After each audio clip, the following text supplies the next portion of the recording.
정읍 시민의 상수원인 옥정호에 겨울을 앞둔 요즘도 때 아닌 녹조가 기승을 부리고 있습니다.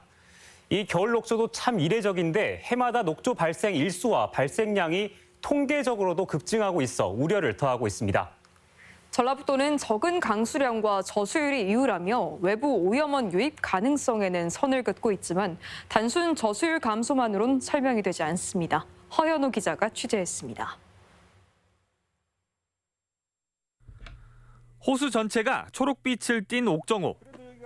임실 운항교 부근 호숫가가 온통 녹색 알갱이에 뒤덮여 띠를 이루고 있습니다. 직접 물을 떠보니 물속에 녹조 알갱이들이 무수히 떠다닙니다. 겨울 초입을 앞두고도 사라지지 않는 녹조. 정읍 시민들은 상수원은 물론 농업용수로도 쓰기 어렵다며 우려를 표시합니다. 언제까지, 올해는 언제까지 더 지속될지도 걱정이 되지만 내년은 더 걱정되는 거죠. 농작물 쪽으로 다 관계돼서 녹조물로 농사 짓게 되는. 그저 이례적인 현상일까? 최근 5년 동안 환경부가 모니터링한 녹조 현황 자료를 보면 추세가 확연합니다. 지난 2018년과 2019년 녹조의 원인인 유해 남조류가 발생한 시기는 단 1주였지만 작년은 17주, 올해는 10월까지 무려 18주 동안 관찰됐습니다. 단위 밀리리터당 발견된 유해 남조류 세포수도 2018년과 2019년 200에서 300셀에 불과했지만 올해는 녹조경보 발령 기준에 근접한 최대 944셀까지 큰 폭으로 증가했습니다. 남조류 발생 빈도는 물론 양도 확연히 증가 추세에 있는 겁니다. 보통 9월 말 정도 되면 거의 다 이제 녹조 같은 경우 사라지고 없었거든요. 근데 올해는 지금 저번 주만 해도 굉장히 심했죠.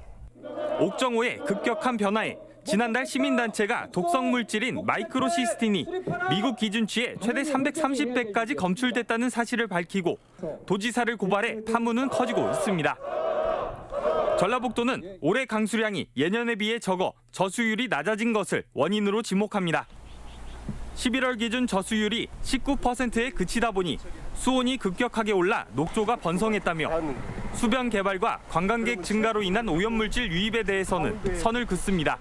개발한 데에서 오염원이 방출이 된다라고 확증이 있어야지 개발로 인해서 이 녹조가 확대됐다 그렇게 얘기를 할 수가 있는데 하지만 저수율이 55%에 달했던 작년에도 녹조가 올해 못지않게 창궐했던 것을 보면 저수율만으로는 원인을 설명하기 힘들다는 지적입니다.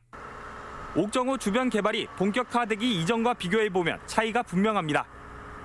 지난 2017년 저수율이 20에서 30% 안팎에 머물고 6월부터 10월까지 평균 수온이 2도가량 높았지만 유해 남조류가 아예 관찰되지 않았습니다.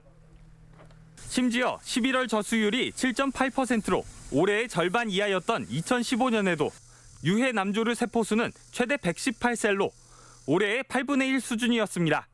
임실군에서 밝힌 것처럼 하루 7만 명 이상이 다녀가고 있어요. 주변에 있는 그런 시설, 관광 시설들이 오염의 원인이다 이렇게 보고 있습니다. 전라북도는 녹조가 확산되자 선박 교란 등 댐질식 대처에 급급하다 이제는 아예 상수원 취수구를 오염이 덜 된 상류 쪽으로 옮기겠다는 입장. 수변 개발 등 오염원에 대한 명확한 규명 없이 지속적인 상수원 오염을 방관한 것 아니냐는 지적이 거셀 수밖에 없습니다. MBC 뉴스 허연호입니다.